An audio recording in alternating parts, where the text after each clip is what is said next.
Hello বন্ধুরা, আমার সালাম নিন। আসসালামু আলাইকুম। আশা করি আপনারা সবাই ভালো আছেন ইনশাল্লাহ, এবং আমার প্রত্যাশাও তাই। সেই সাথে আমার প্রীতি ও শুভেচ্ছা নিন। আজ এ পর্যায়ে যে বিষয়ে কথা বলবো তা হচ্ছে, আমরা কোনো কাজে নিজেদের প্রতি আস্থা আনতে পেরেছে কি না তা বিশেষভাবে যাচাইয়ের প্রয়োজন আছে।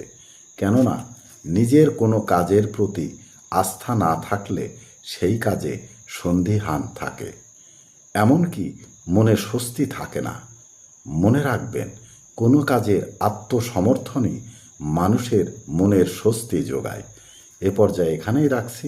ততক্ষণ পর্যন্ত সবাই ভালো থাকুন, সুস্থ থাকুন এবং নিরাপদে থাকুন। শুভকামনা নিরন্তর সবার জন্য সবসময়। ধন্যবাদ ফেসবুক মেটা, ধন্যবাদ সকল বন্ধুসহ সবাইকে। আবার দেখা হবে অন্য কোনো ভিডিওতে। আল্লাহ হাফেজ।